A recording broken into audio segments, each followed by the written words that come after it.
ഞങ്ങളാരും തീവ്ര ഹിന്ദുക്കളല്ല, ഹിന്ദുക്കളാണ്. ഈ ആക്രമണങ്ങൾ നടത്തിയവരൊക്കെ VHP പ്രവർത്തകരും ബജരംഗദൾ പ്രവർത്തകരും ഒക്കെയാണ് ശ്രീ രാജശേഖരൻ. തീവ്രവാദം ഞങ്ങളുടെ മുഖമുദ്രയല്ല, അത് ഞങ്ങളെ ചാർത്താനായിട്ട് നിങ്ങൾ ശ്രമിക്കുകയും വേണ്ട, ആമുഖമായിട്ട് തന്നെ പറയുന്നു. പിന്നീട് ഇന്നലെ നടന്ന സംഭവങ്ങള് അത് വെള്ളപൂശി നേരെ അത് ഹിന്ദു സംഘടനകളുടെ തലയിൽ വെക്കാനാണ് എങ്കിൽ അത് നടപ്പുള്ള കാര്യമല്ല. വളരെ വ്യക്തമായിട്ട് ഇന്നലെ നടന്ന സംഭവത്തെ സംബന്ധിച്ച് നിങ്ങൾ അനുവദിക്കുകയാണെങ്കിൽ അത് വിവരിക്കാം. സുഹൃത്തെ, എന്നെ പറയാൻ അനുവദിക്കേ.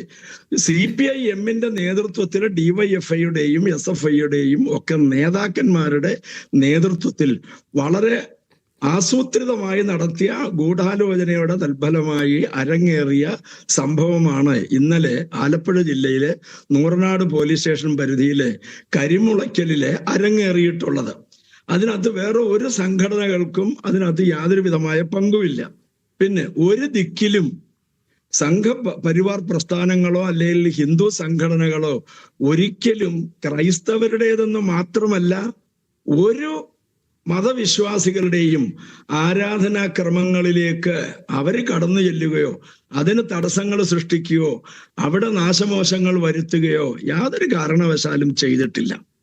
എവിടെയെങ്കിലും ഒറ്റപ്പെട്ട സംഭവങ്ങൾ ഉണ്ടായിട്ടുണ്ട് എങ്കിൽ അതിന് അടിസ്ഥാനപരമായ കാരണങ്ങളും ഉണ്ടായിട്ടുണ്ട്. അപ്പോൾ ഛത്തീസ്ഗഡിലുണ്ടായത്, ജബൽപൂരിലുണ്ടായത്, റായ്പൂരിലുണ്ടായത് ഇതെല്ലാം ഒറ്റപ്പെട്ട സംഭവങ്ങളാണോ ശ്രീ രാജശേഖരൻ? അനുവദിക്കണം ദയവ് ചെയ്ത്.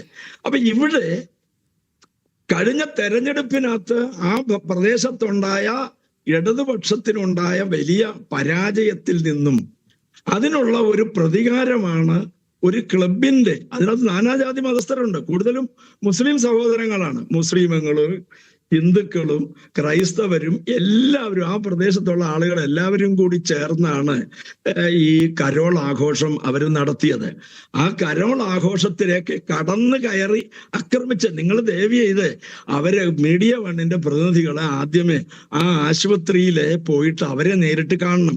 അവർ പറയുന്നത് നിങ്ങൾ റെക്കോർഡ് ചെയ്യണമായിരുന്നു. അവർ പറയുന്നുണ്ട് അവർക്ക് സുപരിചിതരായിട്ടുള്ള CPM നേതാക്കൾ, ശരത് ലാലിന്റെ നേതൃത്വത്തില്, അഡ്വക്കേറ്റ് അനിൽകുമാറിന്റെ നേതൃത്വത്തില്, അങ്ങനെ നിരവധി ആളുകൾ, ശ്യാംലാല്, അഖിൽജി കൃഷ്ണൻ തുടങ്ങിയ നിരവധി ആളുകൾ അവരെ തെരഞ്ഞു പിടിച്ച് 4 വയസ്സുള്ള കുഞ്ഞുങ്ങള്, 7 വയസ്സുള്ള കുട്ടികളെ അവരെ അടക്കം അടിച്ച് തകർത്തിട്ട് യാതൊരു ബന്ധവുമില്ലാത്ത രീതിയിൽ അവരെ അറസ്റ്റ് ചെയ്തിട്ടില്ലല്ലോ.